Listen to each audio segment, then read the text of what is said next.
Boom, boom, boom. Ada ketukan keras di pintu. Kuil Zeng yang berada di bawah darurat militer selama ini dan tidak akan menerima siapapun. Silakan kembali. Suara nyaring penjaga datang dari dalam pintu. Wajah Lu Yun membeku, dia tidak menyangka akan ditolak saat pertama kali datang. Tapi setelah melihat Song Yuntian di sebelahnya, rasanya jauh lebih masuk akal. Jika pintunya benar-benar terbuka, Lu Yun tidak akan berani masuk. Bagaimanapun, Song Yuntian masih perlu menyelamatkan mukanya. Atribut magis bawaannya bukanlah sesuatu yang bisa diabaikan. Akan aneh kalau tidak ada yang salah dengan ini. Lu Yun terus mengetuk pintu tanpa menyerah. Boom, boom, boom. Sebelum penjaga di dalam pintu dapat mengatakan apapun, plakat di pintu merespons mereka berdua. Dengarkan saja dentangnya. Ketika kuil Zeng yang dibangun, pemimpin kuil generasi pertama mengukir dan meletakkan plakat itu sendiri, tetapi plakat itu jatuh ke tanah dan hancur berkeping-keping. Fiuh, untungnya, saudara Lu, kamu memiliki penglihatan yang tajam dan tangan yang cepat. Kalau tidak, kebodohanku akan hancur oleh plakat yang rusak ini. Ketika Lu Yun mendengar ini, dia ingin mencari jarum untuk menutup mulut Song Yuntian. Ini adalah pertama kalinya dia memecahkan plakat orang lain dan mengucapkan kata-kata yang tidak tahu malu.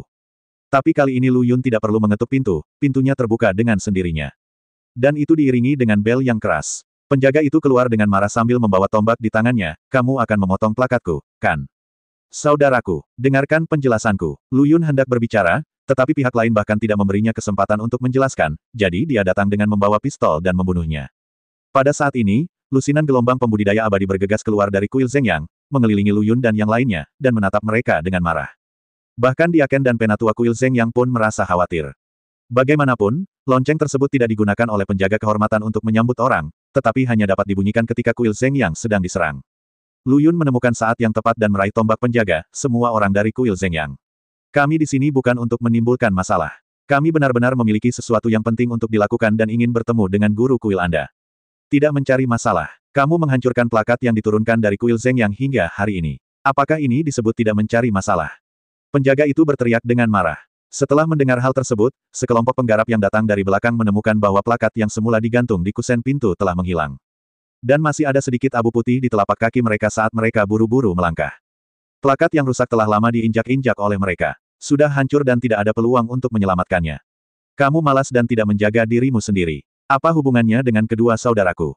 Kata-kata Song Yuntian langsung menimbulkan kemarahan publik. Kamu bodoh. Kamu menghancurkan plakat kami dan kamu masih dibenarkan.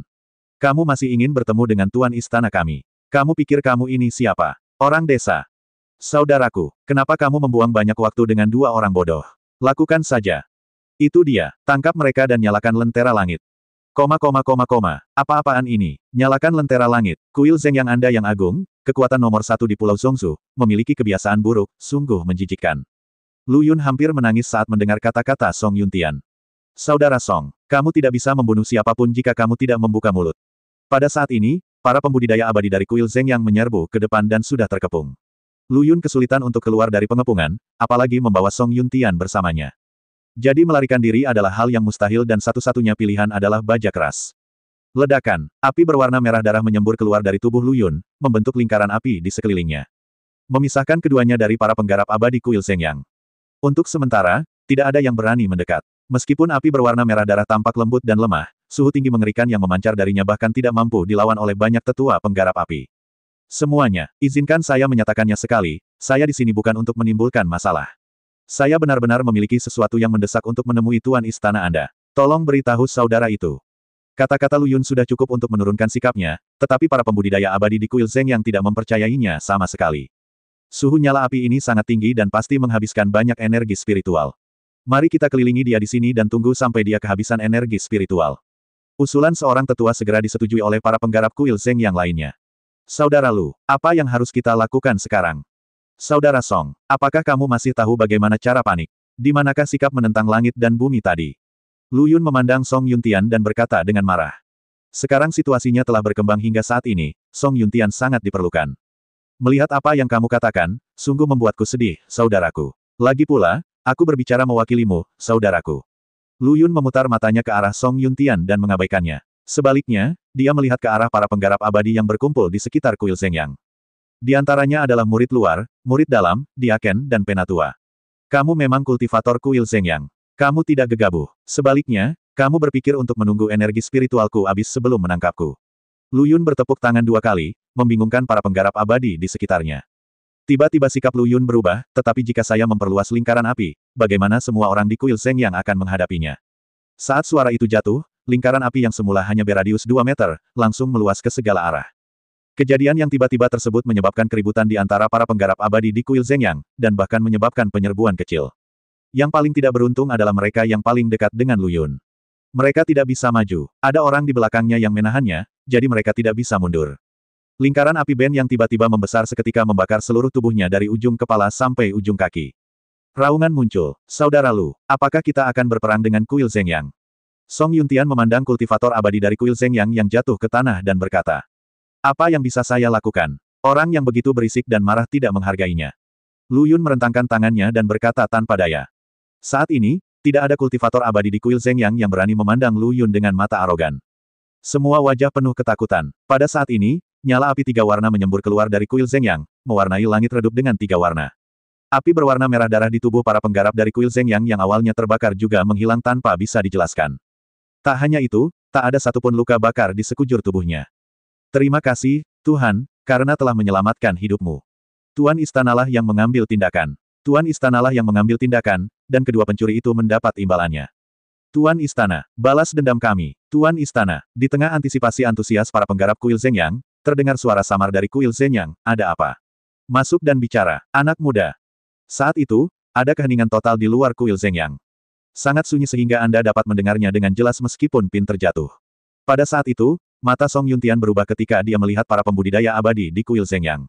Dari tadi dia pemalu, dia menjadi bangga dan sombong. Sepertinya dia satu-satunya di antara dinasti sipil dan militer yang direkrut oleh kaisar. Dia sangat bangga bahkan Lu Yun menggelengkan kepalanya saat melihatnya. Dia berkata dalam hatinya, kakak Song tidak seperti ini sebelumnya. Mungkinkah ketika dia dipenjara di ruang Flame Mountain, dia dibuat bodoh oleh 3 bersaudara dari kota kiamat? Lu Yun kemudian menunjuk ke arah kerumunan, kamu. Kemarilah. Pria itu berlutut sambil menjatuhkan diri, pahlawan. Bukan aku yang paling sering memarahimu. Pria itu menunjuk ke arah seorang kultivator abadi di sebelahnya, dia jauh lebih tidak menyenangkan daripada apa yang saya tegur dia tadi. Dia tidak pernah meninggalkan kudanya dan mengikuti setiap kata. Kamu kentut. Sialan, percuma aku melindungimu seperti ini, dasar serigala bermata putih bodoh, sekarang kamu akan menghajarku. 2 orang secara acak berkelahi. Lu Yun menggaruk kepalanya, dia hanya ingin menemukan seseorang untuk memimpin. Mengapa orang masih salah mengira bahwa Qiu Hou sedang menyelesaikan rekening? Saudara Lu, anak laki-laki itu benar. Meskipun anak laki-laki ini bukan orang yang paling tidak enak untuk dimarahi, dia pasti bisa menduduki peringkat tinggi. Membunuh Kun sebagai peringatan kepada monyet adalah hal yang tepat. Lu Yun, dia melihat sekeliling dan menemukan bahwa mereka semua memiliki mata yang ketakutan. Tampaknya lebih dari 90% kultivator abadi berpikir bahwa dia akan menghukumnya karena membuat omong kosong seperti itu. Tapi dia benar-benar hanya ingin menemukan seseorang untuk memimpin. Dia benar-benar tidak ingin membalas. Tepat ketika Lu Yun hendak mengklarifikasi, sebuah suara datang dari gerbang kuil Zhengyang lagi, anak muda. Mereka yang tidak tahu tidak bersalah. Selain itu, apakah Anda tidak bertanggung jawab atas plakat yang rusak? Berikan ini wajah Tuan Kuil, bolehkah membiarkan masalah ini berlalu? Lu Yun tersenyum pahit, haha. Bahkan penguasa kuil Zhengyang mengira dia sedang mencari masalah, jadi penjelasan yang luar biasa. Oke tidak masalah. Lu Yun jelas merasakan begitu dia mengucapkan kata-kata ini, konsentrasi karbon dioksida di udara meningkat pesat. Para penggarap kuil Zhengyang dengan giat menyedot oksigen ke dalam mulut mereka, seolah-olah mereka baru saja berpartisipasi dalam kontes menahan napas. Salah satu dari kalian bisa membimbingku, aku tidak tahu di mana istana utama kalian berada. Lu Yun berhenti menunjuk orang, karena takut menimbulkan masalah yang tidak perlu, jadi dia berbicara langsung. Suasana yang tadinya sedikit menghangat, kembali turun ke titik beku. Para tetua kuil Zhengyang semua melihat ke arah murid-murid di bawah, dan murid-murid ini melihat ke arah murid luar. Semua murid luar melihat ke arah murid terdaftar yang melakukan pekerjaan sambilan. Akhirnya, di bawah tekanan tatapan semua orang, seorang gadis berusia 17 atau 18 tahun berjalan keluar dengan gemetar, kepalanya menunduk dan tidak berani menatap Lu Yun. Wanita kecil akan membawa kedua pahlawan itu ke aula utama. Ayo pergi. Sejak itu, lelucon yang disebabkan oleh plakat tersebut telah berakhir. Dalam perjalanan ke aula utama, Lu Yun menanyakan beberapa pertanyaan tentang kuil Zhengyang, dan terkejut saat mengetahui bahwa karena dia membunuh babun api dan kera api, kuil Zhengyang saat ini sebenarnya hanyalah tumpukan pasir lepas. Jika kamu ingin mengatakan itu, penguasa kuil Zhengyang saat ini juga ingin mengucapkan terima kasih. Suara KKRH terdengar di jiwa. Meskipun aku berkata begitu, tapi bagaimanapun juga, aku juga menyebabkan kerugian besar pada kuil Zhengyang. Lebih baik jangan sampai terungkap. Makna RH sangat jelas, ketika babon api dan kera api ada di sana, mereka membagi kuil Zhengyang menjadi radikal dan konservatif, dan secara terselubung, mereka mengisolasi penguasa kuil Zhengyang. Sekarang kedua orang ini telah dieliminasi oleh Lu Yun, selama penguasa kuil Zhengyang bukanlah seorang raja yang menunggu untuk mati, sekarang adalah waktu terbaik untuk mengambil alih kekuasaan. Tidak hanya itu, Lu Yun juga mengetahui dari wanita tersebut bahwa seseorang misterius telah berkunjung belum lama ini. Sejak itu, kuil Zhengyang berada di bawah darurat militer dan tidak menerima orang luar. Jika para murid dan tetua istana ingin keluar, mereka harus memiliki tulisan tangan tuan istana. Hal ini membuat Lu Yun mau tidak mau menghubungkan pengunjung misterius ini dengan keluarga Gu. Jika tidak, siapa yang bisa membuat keputusan seperti itu oleh kuil Zhengyang, kekuatan paling kuat di Pulau Zhongsu, sendirian. RH, tahukah kamu berapa banyak keluarga kuno yang tersembunyi di Pulau Zhongsu? Lu Yun bertanya dengan rasa ingin tahu. RH menggelengkan kepalanya, saudaraku. Keluarga-keluarga kuno ini umumnya tidak peduli dengan urusan duniawi. Mereka menjalani kehidupan mandiri di dunia kecil mereka sendiri, dan sangat sedikit berita yang keluar. Terlebih lagi, keluarga-keluarga kuno ini tidak kebal terhadap kepunahan. Ada juga pertikaian antar faksi yang serius. Mari kita bicara tentang isu terbaru dari keluarga kuno, keluarga Zhan. Lebih dari 20 tahun yang lalu, keluarga Zhan memikat serigala ke dalam rumah karena pertikaian antar faksi, dan akhirnya dimusnahkan. Tak seorang pun di antara lebih dari 5.000 orang di keluarga Gu selamat, dan kebakaran itu sendiri berlangsung kurang dari setengah tahun. Petik 2. Jantung Lu Yun berdetak kencang, dan dia menggelengkan kepalanya dan bergumam pada dirinya sendiri, dimanapun ada orang, di situ ada sungai dan danau, dan intrik. Namun entah kenapa, apa yang disebutkan RH membuatnya tanpa sadar teringat pada wajah jiwa hitam yang dipenuhi luka bakar. Dua pahlawan, pahlawan. Ini dia. Baru setelah wanita yang memimpin jalan berbicara, Lu Yun ditarik kembali dari pikirannya. Melihat aula megah di depannya, Lu Yun akhirnya merasakan sedikit gaya yang seharusnya dimiliki oleh kekuatan nomor 1 di Pulau Zhongsu. Saudara Lu, masuklah. Song Yuntian menggosok tangannya, tampak tidak sabar. Lu Yun mengangguk, tapi tidak segera mengangkat kakinya. Sebaliknya, dia mengatakan sesuatu yang tidak bisa dimengerti, itu membakar jantung dan paru-paru, menjernihkan telinga dan mata, dan energinya menembus semua tulang. Bakatnya ditampilkan sepenuhnya. Wanita yang membawa mereka ke sini tertegun sejenak, lalu memandang Lu Yun dengan wajah bersyukur, hanya untuk menemukan bahwa orang lain telah menghilang. Dia segera membungkuk dengan rasa terima kasih. Alasan mengapa dia dikucilkan dan direduksi menjadi murid tukang kuil Zhengyang adalah karena apa yang dia tunjukkan hari ini tidak memenuhi bakat yang dia miliki ketika dia ditemukan. Ketika seorang jenius meninggal, dia pasti dipandang rendah. Dan kata-kata singkat Lu Yun barusan membuatnya tiba-tiba menyadari bahwa dia sudah lama putus asa. Bagaimana mungkin dia tidak bersyukur? Lu Yun melihat semua ini di matanya, dan senyuman sekilas terlihat di bibirnya. Pihak lain tidak hanya memimpin, tetapi juga memberitahunya hal-hal seperti itu tentang kuil Zhengyang. Bukanlah karakter Lu Yun yang menutup mata. Ledakan. Pintu aula utama ditutup. Istana besar itu menggemakan jejak Lu Yun dan yang lainnya. Tiba-tiba, api tiba-tiba muncul dari sekeliling, mengelilingi Lu Yun dan mereka berdua. Adegan tiba-tiba itu mengejutkan Song Yuntian, tetapi Lu Yun, seolah-olah dia sudah menduganya, melangkah maju, dan api berwarna merah darah menyala dari bawah kakinya dan menyebar ke sekeliling.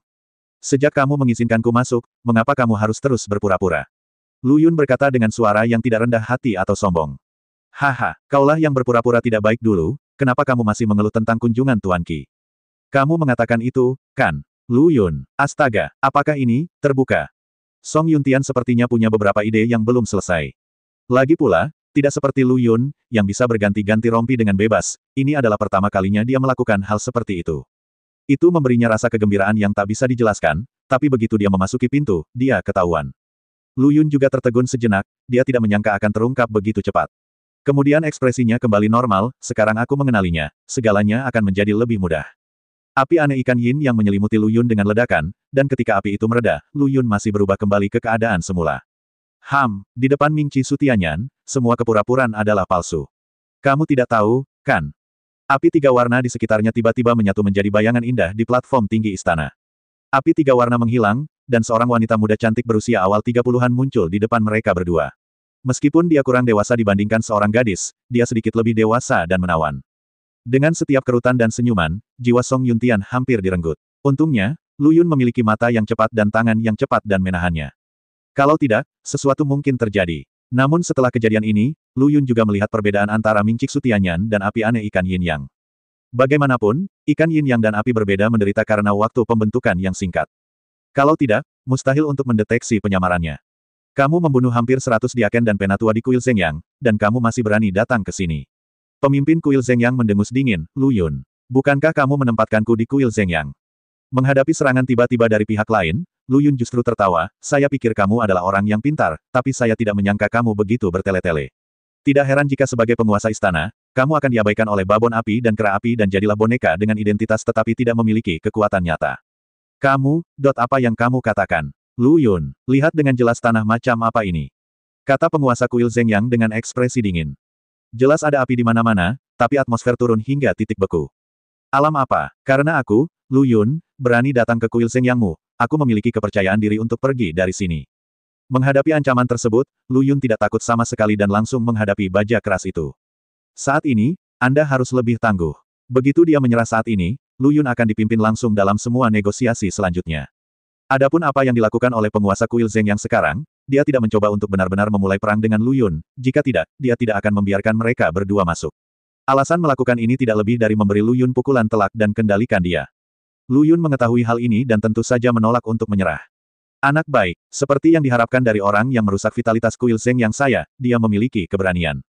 Penguasa kuil Zhengyang tiba-tiba tertawa. Song Yuntian hampir bingung. Mungkinkah ini orang yang unggul? Wajahnya berubah 3 kali dalam sedetik. Terluka parah. Lu Yun mengerutkan kening, ya. Kematian begitu banyak tetua merupakan kerugian besar bagi kuil Zhengyang. Tapi bagimu, aku seharusnya dianggap setengah dermawan, bukan? Saya membantu Anda mematahkan polarisasi yang telah berlangsung selama 5 atau 6.000 tahun di kuil Zhengyang. Selama Anda dapat memanfaatkan kesempatan untuk mengintegrasikan kuil Zhengyang sepenuhnya, itu hanya masalah waktu. Petik 2.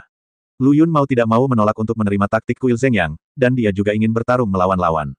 Haha, meski aku tidak mau mengakuinya, apa yang kamu katakan memang masuk akal, dan bisa dimengerti. Dan inilah alasan mengapa penguasa kuil ini mengizinkan kalian berdua masuk, Lu Yun. Sekarang bukan lagi rahasia bahwa aku, orang suci kuil Zhengyang, ada di tanganmu, bukankah sebaiknya kamu meluangkan waktu, biarkan orang suci itu kembali. Setelah beberapa intimidasi, penguasa kuil Zhengyang akhirnya menunjukkan taringnya. Itu wajar, tapi sebelum itu, bukankah kamu harus memperkenalkan dirimu dulu? Kamu tahu namaku Lu Yun, tapi aku tidak tahu nama belakangmu. Ini membuatku merasa sedikit tidak nyaman. Huazi, Tuan kuil Zhengyang berkata dengan dingin, jelas sedikit tidak senang dengan permintaan lancang Lu Yun. Huazi, bagus nama bagus. Song Yuntian yang terlanjur terpesona langsung memujinya dengan mengatakan bahwa sifat aslinya sebagai penjilat anjing terungkap sepenuhnya. Apa bagusnya? Lu Yun menghentikan Song Yuntian hanya dengan satu kalimat. Untungnya, orang-orang mengharumkan nama mereka. Setelah menahannya dalam waktu yang lama, Song Yuntian akhirnya berhasil mengeluarkan sepatah kata pun. Kakak Song, lebih baik cepat tinggalkan sisanya. Aku tidak akan menunggu sampai semua tinta di perutmu habis. Lu Yun bercanda sambil menahan senyum. Huazi menyela percakapan keduanya dengan tidak sabar, bisakah kalian berdua memperhatikan situasinya? Ada orang hidup bertubuh besar yang duduk di sana. Lu Yun, kenapa kamu bersedia mengembalikan orang suci itu ke kuil Zhengyangku? Itu tergantung ketulusanmu. Katakan padaku, apa syaratmu? Huazi bertanya, seperti yang dikatakan Lu Yun barusan, sekarang adalah kesempatan bagus untuk menyatukan kaum radikal dan konservatif di kuil Zhengyang, dan jika orang suci itu kembali saat ini, itu akan menjadi katalisator yang kuat. Ini dapat membuat proses ini lebih mudah dan lancar.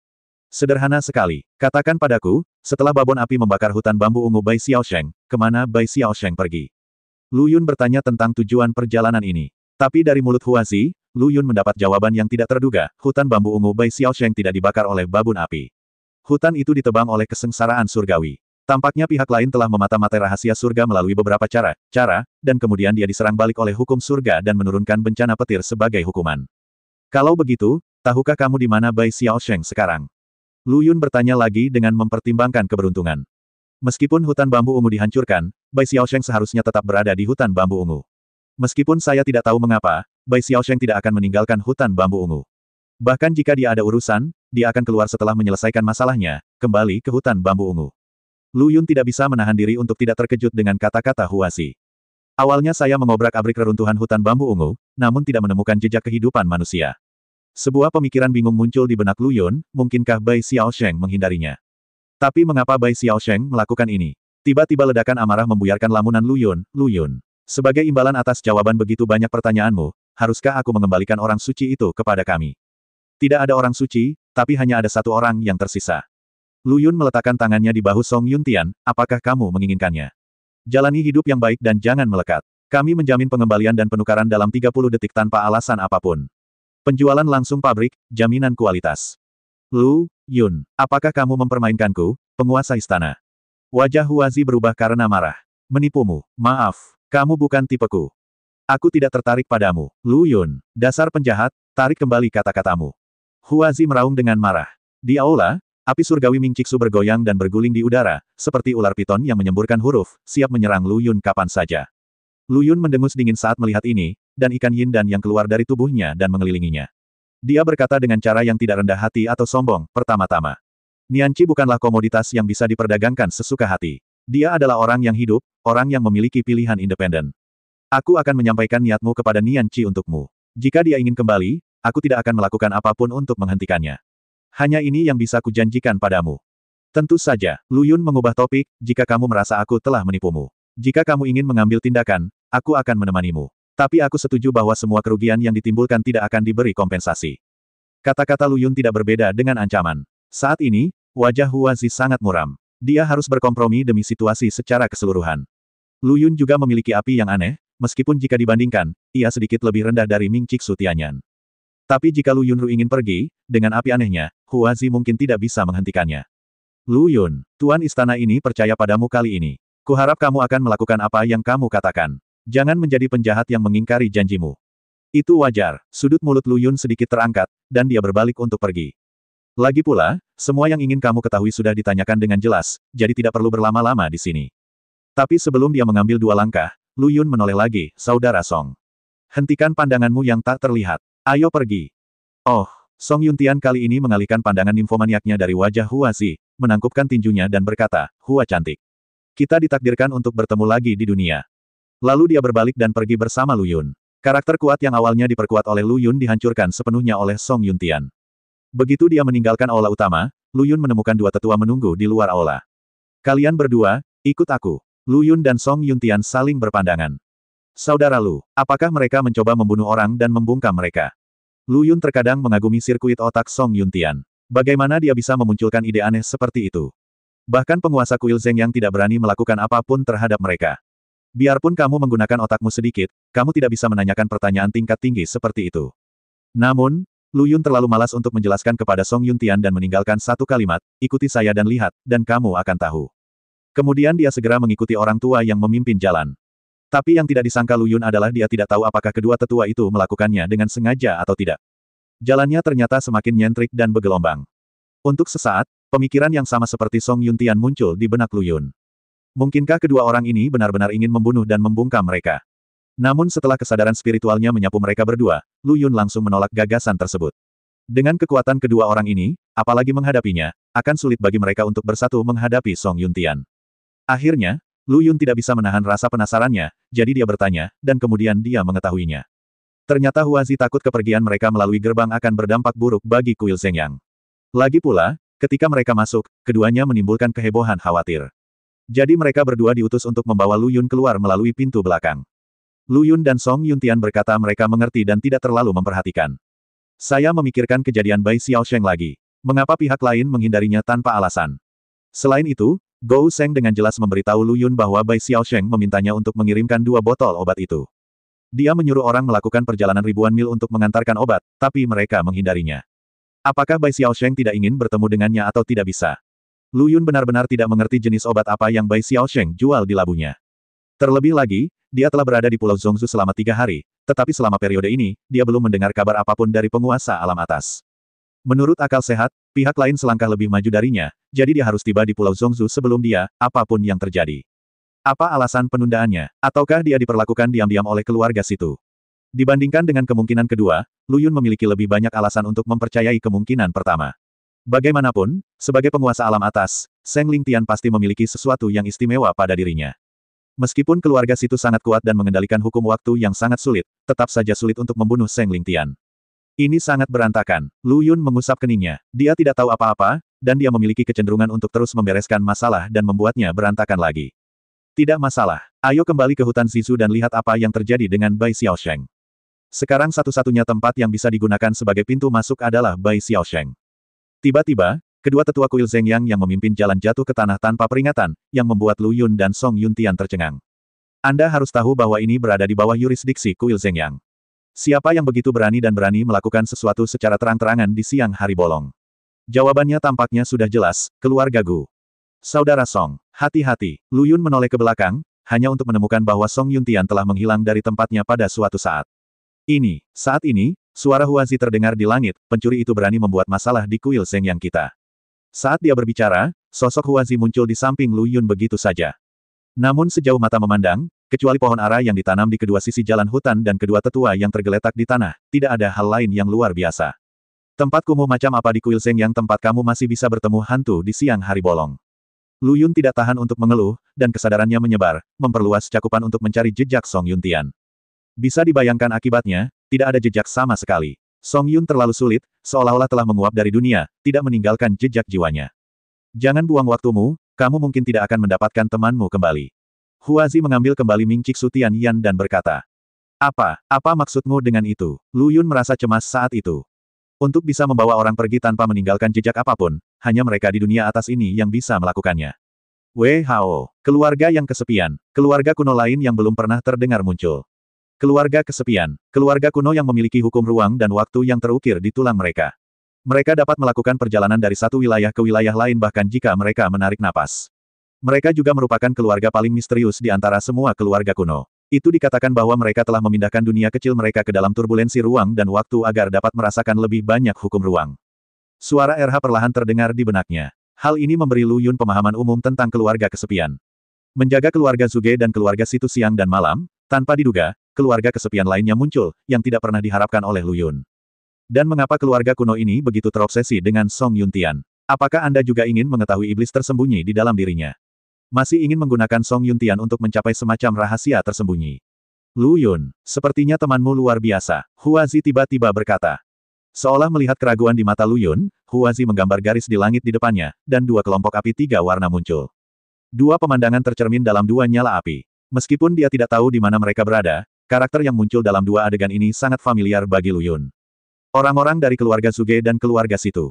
Meskipun kamu membawa api yang aneh, jelas tidak realistis untuk menjadi sasaran tiga keluarga kuno pada saat yang sama. Itu hanya berarti ketiga keluarga kuno ini semuanya ada di sini untuk temanmu. Huazi menganalisis berbagai hal secara logis dan tetap membiarkannya menyimpulkan masalahnya. Semua orang tahu bagaimana harus bereaksi kalau dipikir-pikir. Tolong beri aku bantuan, tahukah kamu di mana keluarga kesepian berada? Lu Yun bertanya, demi temanmu, apakah kamu masih ingin bergabung dengan keluarga yang kesepian? Huazi memandang Lu Yun dengan heran. Rupanya dia menganggap Lu Yun gila. Ini di luar jangkauan memamerkan kemampuan seseorang, dan hanyalah masalah melempar telur ke batu untuk mendapatkan kematian. Jangan khawatir, katakan saja padaku apakah kamu tahu atau tidak. Saya tidak tahu, keluarga Gu sangat peduli dengan klan mereka. Begitu mereka mengetahui bahwa mereka terungkap, mereka akan meninggalkan klan dan pindah. Huazi menggelengkan kepalanya dan menjawab. Selamat tinggal. Lu Yun mengepalkan tinjunya dan mengatakan sesuatu, lalu langsung pergi. Karena tidak ada gunanya dia tinggal di sini. Huazi tidak menghentikannya dan tidak punya waktu untuk menghentikannya. Banyak hal yang harus dia tangani sekarang. Adapun urusan dua keluarga kuno ini, jika terjadi kesalahan, bisa menimbulkan kemarahan. Setelah Lu Yun meninggalkan kuil Zhengyang, dia langsung menuju hutan bambu ungu Bai Xiaosheng tanpa henti. Di klan keluarga Zuge, Zuge Tianyu mendapati dirinya berada di dalam ruangan dengan ekspresi muram. Dia mengusulkan untuk menggunakan seluruh kekuatan klan untuk membalas dendam Zugesi, tetapi ditolak oleh Dewan Presbyterian dengan satu suara. Dan dia digulingkan sebagai kepala keluarga dan diminta mundur dan merenung. Bagaimana seorang ayah bisa tenang ketika anaknya dalam bahaya? Ketika dia memikirkan penderitaan putranya, hatinya terasa seperti pisau. Jika bukan karena hari bencana sialan ini, jika bukan karena 7 kaisar yang egois, jika bukan karena 7 saudara perempuan Lu Yun. Bagaimana siarnya bisa menjadi seperti ini? Siarnya dikenal sebagai jenius pertama sejak keluarga itu didirikan. Pada usia 3 tahun, seseorang dapat memahami masa lalu dan masa kini. Pada usia 7 tahun, ia dapat menerobos alam surga. Pada usia 11 tahun, ia telah menyempurnakan rahasia magis. Dan pada usia 15 tahun, ia dapat melihat rahasia langit dan mengetahui masa depan. Ini awalnya merupakan tanda kebangkitan keluarga Zugenya, tapi semuanya berubah setelah nama Lu Yun menyebar ke seluruh dunia atas. Lu Yun, aku ingin kamu menjalani hidup yang lebih buruk daripada kematian. Kuburkan bersama putraku yang berharga. Zuge Tianyu meraung. Saat ini, teriakan, gugu, datang dari luar rumah. Zuge Tianyu dengan cepat membuka jendela, dan seekor merpati putih berlumuran darah berjuang masuk ke dalam ruangan dengan kekuatan terakhirnya. Dia terjatuh dengan keras di atas meja, menelan nafas terakhirnya, dan mati. Zuge Tianyu membuka amplop di kakinya, dan ada sebaris kata kecil tertulis di atasnya, Lu Yun, akan datang ke hutan Zizu dalam 2/4 sore berikutnya. Lu Yun, hari ini tahun depan akan menjadi peringatan kematianmu. Jenderal, kumpulkan orang-orangnya dan berangkat bersama tuanku. Ya, tidak lama setelah Zuge Tianyu pergi, suara terengah-engah Zuge Qingjing terdengar dari luar, ayah. Kakak sedang mencarimu. Sepertinya dia memiliki sesuatu yang penting untuk diberitahukan kepadamu. Namun setelah menunggu lama, Zuge Qingjing tidak mendengar gerakan apapun dari dalam rumah, dan dia merasa ada yang tidak beres. Lagi pula, menurut karakter Zuge Tianyu di masa lalu, jika dia tahu Zuge Silah yang mencarinya, bahkan jika ada pertemuan keluarga, seluruh ruangan akan bergegas. Ayah, bayinya akan lahir. Zuge Qingjing perlahan membuka pintu dan masuk, hanya untuk menemukan bahwa ruangan itu sudah kosong. Merpati pos yang mati di atas meja menarik perhatiannya. Merpati pos berlumuran darah, perjalanan ini berbahaya. Tidak, sesuatu akan terjadi pada ayah. Zuge Qingjing terkejut, mengambil merpati pos di atas meja dan berlari keluar pintu. Lu Yun, yang tidak tahu kenapa, tidak tahu bahwa dia telah masuk ke jaring besar. Sebuah jebakan dipasang dengan hati-hati untuknya. Di perbatasan barat Pulau Zhongzhou, dua pria dan wanita yang mengenakan bulu cerpelai terbang menuju wilayah yang bergejolak, berbicara dan tertawa. Setelah bertahun-tahun, para pembudidaya abadi di Pulau Zhongzhou masih sangat lemah. Wanita seksi, liar dengan kulit perunggu berkata dengan nada menghina. Inilah perbedaan antara warisan dan non-warisan. Orang kuat itu menjawab, tuan rumah yang mengirim kita ke sini agak berlebihan. Bukankah hanya untuk menangkap sampah? Masih berguna, ayo kita lakukan bersama. Ini benar-benar peluang membunuh. Benar, aku tidak tahu apa yang ingin dilakukan tuannya terhadap pecundang seperti itu. Dia sangat lemah dan menyedihkan, dan dia sangat jelek. Wanita berkulit perunggu itu berkata dengan nada meremehkan, tapi teman yang tidak berguna ini benar-benar tampan, tapi sedikit lebih kurus. Dia terlihat agak lemah. Akan lebih baik jika dia bisa menjadi lebih kuat. Sosoknya akan sempurna. Saat pria dan wanita itu sedang mengobrol dengan gembira, mereka sama sekali tidak menyadari bahwa ada dua tas kecil yang menonjol dari tanah di depan mereka. Suara mendesing. Dua bayangan hitam muncul dari tanah, mengganggu percakapan antara pria dan wanita dan menghalangi jalan mereka. Saya melewati jalan ini dan menanam pohon ini. Jika saya ingin meneruskannya, kepala akan rontok. Siapa yang bicara? Wanita berbulu cerpelai itu melihat sekeliling, lalu tersenyum, menunduk dan mendarat di atas dua kurcaci yang tingginya hanya 1,34 meter, dengan wajah penuh bercanda. Oh. Ternyata itu dua ubi bau. Kamu wanita jelek yang tidak bisa mengeluarkan gading dari mulut anjingmu, aku menyarankan kamu untuk menjaga kebersihan mulutmu. Dengan cara ini kamu akan lebih aman ketika kamu mati. Kata salah satu pemblokir. Haha, Kakak Rong, apakah kamu mendengar apa yang dikatakan pria pendek ini? Dia sebenarnya tanpa malu-malu mengatakan dia ingin membunuh kita. Haha, ini lelucon paling lucu yang pernah kudengar sejak aku masih kecil. Orang kuat itu juga mengejek. Segera, aku akan mengubah lelucon ini menjadi mimpi buruk yang tidak bisa kamu hapus seumur hidupmu. Kedua pemblokir itu berkata dan langsung turun ke bawah. Tiba-tiba pasir dan debu mulai naik tanpa ada angin, menutupi langit dan matahari. Senyuman di wajah pria dan wanita itu berangsur-angsur menghilang. Kakak, tidak, ini Skaven. Cepat keluar, kita bukan tandingan mereka di lapangan. Orang kuat itu mendesak. Wanita berkulit perunggu itu tampak cemas, Saudara Rong. Tidak, semua ruang terkunci. Tidak ada cara untuk melakukan lompatan luar angkasa. Apa? Wajah orang kuat itu membeku, bagaimana ini mungkin? Dua saudara tikus. Sungguh pelanggaran. Ini Lonely Rong dari keluarga yang kesepian. Bisakah kamu memberiku sedikit wajah? Satu-satunya hal yang meresponsnya adalah suara badai pasir yang membelah udara. Saudara Rong, apa yang harus kita lakukan? Kata wanita perunggu itu dengan ekspresi sedih.